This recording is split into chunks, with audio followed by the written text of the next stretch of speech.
Hello అండి. ఎన్నికలు సమీపిస్తున్న కొద్దీ జగన్మోహన్ రెడ్డి గారిలోనూ, ఆయన్ని సపోర్ట్ చేస్తున్న కొంతమంది అధికారులలోనూ అభద్రతాభావం, భయం పెరిగిపోతూ ఉన్నాయా అని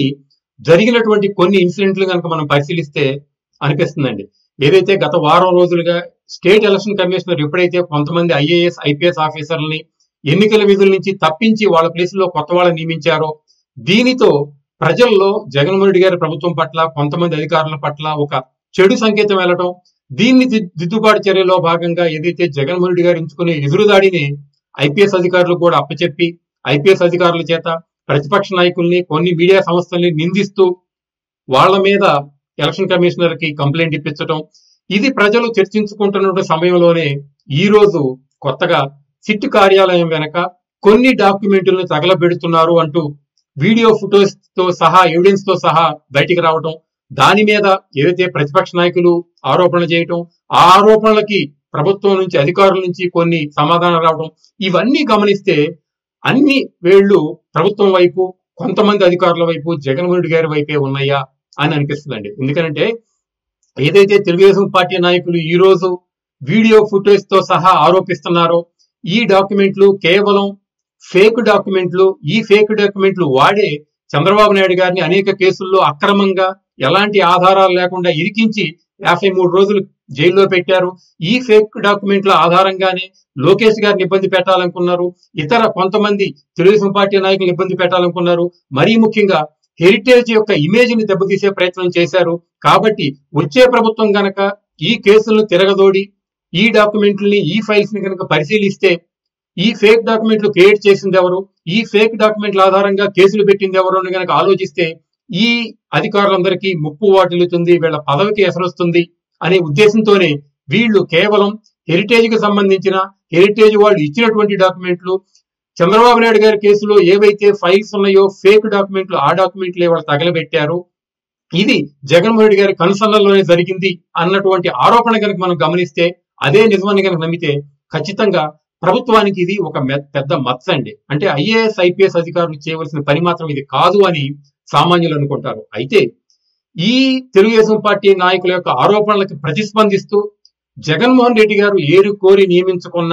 చంద్రబాబు నాయుడు గారిని అరెస్ట్ చేయడంలో, అక్రమంగా అరెస్ట్ చేయడంలో కీలక పాత్ర పోషించినటువంటి, మరీ ముఖ్యంగా రాష్ట్రంలో ఉన్న వందల కొలది డిపార్ట్మెంట్లో ఎక్కడైనా కానీ, ఏ ఫైల్ అయినా కానీ పరిశీలించి వాటి మీద అజమాయిషీ ఉండే విధంగా నాకు ఒక ఆర్డర్ ఇవ్వండి అని చెప్పినటువంటి కొల్లి రఘురామరెడ్డి గారు ఇచ్చినటువంటి స్టేట్మెంట్ కనుక వాళ్ళు పరిశీలిస్తే ఖచ్చితంగా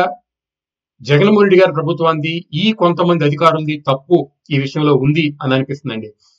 ఎందుకనంటే కొల్లి రఘురామరెడ్డి గారు ఇచ్చినటువంటి స్టేట్మెంట్ ను కనుక పరిశీలిస్తే సామాన్యుడు, చదువుకోని వాడు, ఆలోచించడానికి ఇష్టపడిన వాడు, ఆలోచించలేని వాడు ఖచ్చితంగా కావచ్చు ఆయన చెప్పింది కరెక్టే కదా అని అనుకుంటారు. కానీ చదువుకున్న వాళ్ళు, ఉద్యోగాలు చేసేవాళ్ళు, ఏమాత్రం వ్యవస్థల పట్ల అవగాహన, ఏ చిన్న అవగాహన ఉన్నవాడైనా కానీ ఈ ఐపీఎస్ అధికారి చెప్పినటువంటి మాటను మనం విశ్వసించవచ్చా అని ఆలోచిస్తాడండి. ఎందుకంటే ఆయన చెప్పింది ఏంటి, ఈ డాక్యుమెంట్లన్నీ లక్షల కోలది పేపర్లు మేము ప్రింట్ చేసేటప్పుడు, జిరాక్స్ కాపీ తీసేటప్పుడు ఆ ప్రింటరు, జిరాక్స్ మెషిన్ వేడెక్కి, అలాగే వాటిల్లో ఇంకు లేక పిచ్చిగా వచ్చినటువంటి ఈ పేజీలను మేము వాళ్ళు తగలబెడుతున్నాం అని చూడడం జరిగిందండి. అంటే ఒక రాష్ట్ర అత్యున్నత సంస్థ అయినటువంటి ఈ ఇన్వెస్టిగేషన్ డిపార్ట్మెంట్ యొక్క హెడ్ క్వార్టర్స్ లో ఉన్నటువంటి ప్రింటర్లు కానీ, జిరాక్స్ మెషిన్లు కానీ రోడ్డు పక్కన ఒక టెంట్ వేసుకున్నటువంటి జిరాక్స్ లో ఉన్నటువంటి విధంగా ఉంటాయా, లేదు ఒక పకడ్బందీ కంట్రోల్ సిస్టమ్ లో ఉంటాయా, వాటికి ఏమైనా ఏసీ సౌకర్యాలు ఉన్నాయా,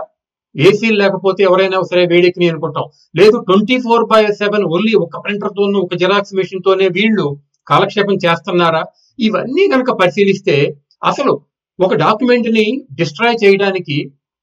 ఆంధ్రప్రదేశ్ లో గాని, రాజ్యాంగంలో గాని, ఈ ఐపీఎస్ కోడ్లో గాని ఏమీ నిర్దేశితమైనటువంటి సూత్రాలు ఏమీ లేవా? ఎట్లా పడితే అట్లా, ఏదైతే బజార్లో ఒక షాప్ లో దొరికిన పేపర్ నలిపోతలు పారేస్తారో అలాగే పడేయచ్చా అని ఇవన్నీ కనుక ఆలోచిస్తే ఖచ్చితంగా కొల్లి రఘురామరెడ్డి గారు ఏదైతే చెప్పారో అది అబద్ధమై అనేటువంటి ఆలోచన మాత్రం మనకు వస్తుందండి. ఎందుకంటే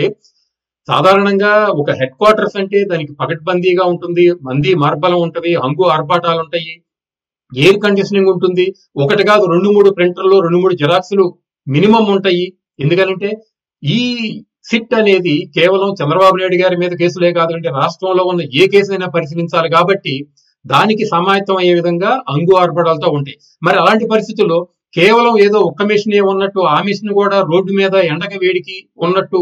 కొల్లు రఘురామిరెడ్డి గారు ఈ రోజు దానికి తప్పించుకునే ప్రయత్నం చేశారు అంటే ఇంతకంటే ఏమంటామంటే లూజ్ గా చెప్పే మాటలు ఇంకేమన్నా ఉంటాయా అని ఆలోచించేవాడు మాత్రం అనుకుంటాడండి. అదే విధంగా మరీ ముఖ్యంగా ఏంటంటే అండి, ఏ విషయమైనా కానీ ప్రభుత్వం మీద ఎలాంటి ఆరోపణలు వస్తే విరుసుకు పడిపోవడానికి, తిరిగి ప్రత్యారోపణలు చేయడానికి, తీవ్రమైనటువంటి ఎదురుదాడి చేయడానికి రెడీగా ఉండేటువంటి YSR Congress party social media ఈ రోజు ఈ విషయంలో ఇప్పటి వరకు ప్రతిస్పందించలేదు అంటే బహుశా వాళ్ళకి ఇన్పుట్ కానీ ఫీడింగ్ కానీ ఇంకా ఏ విధంగా దీని మీద మనం స్పందించాలి, ఏ విధంగా తిరిగి దీన్ని చంద్రబాబు నాయుడు గారి మీద ప్రతిపక్షాల మీద బురద వేయాలి అనేటువంటి డైరెక్షన్ రాక వాళ్ళందరూ వెయిట్ చేస్తున్నారా, లేదు ఏం చెప్పాలి, ఎలా కవర్ చేయాలి అని తెలియక సతమతం అవుతున్నారా అని అనిపిస్తుందండి. ఇంకొక విధంగా ఆలోచిస్తే ఇలాంటి సంఘటనలు అంటే మనం గతంలో ఒక నెల్లూరుకు సంబంధించిన ఒక మంత్రి యొక్క కేసుకు సంబంధించినటువంటి ఫైల్స్ దొంగలు కోర్టులో దొంగతనం చేస్తూ కేవలం ఆ ఫైల్స్ మాత్రమే దొంగతనం చేస్తారంటే కోర్టులో ఉన్నటువంటి వందల వేల కేసులు ఏవైతే ఉన్నాయో ఆ ఫైల్స్ ఏవి పట్టుకుండా కేవలం ఆ మంత్రి గారి కేసు సంబంధించి మాత్రమే తీసుకెళ్లిపోయి దొంగలించేసి కేజీల లెక్క నమ్ముకున్నారో లేదు ఇలాగే తగలబెట్టారో తెలియదు. అదేవిధంగా ఏదైతే రాష్ట్రంలో జగన్మోహన్ రెడ్డి గారికి సంబంధించినటువంటి కొన్ని ఏవైతే ఉండకూడదు అనుకున్నారో ఆ ఫైల్స్ మాత్రమే ఎలుకలు కొట్టేస్తాయి, ఆ ఫైల్స్ మాత్రమే తగలబడతాయి. ఏదైతే చంద్రబాబు నాయుడు గారి విషయంలో కూడా చూసుకుంటే చంద్రబాబు నాయుడు గారి ప్రభుత్వం పోయి జగన్మోహన్ రెడ్డి గారి ప్రభుత్వం వచ్చిన తర్వాత ఏవైతే చంద్రబాబు నాయుడు గారి మీద కేసులు 3 ఏళ్ల తర్వాత పెట్టారో అప్పుడు వాళ్ళు చెప్పింది ఏంటంటే చంద్రబాబు నాయుడు గారి ఈ కేసుల విషయంలో ఉన్నటువంటి ఫైల్స్ కొన్ని మాయమైపోయినాయి అని చెప్పడం జరిగింది. అంటే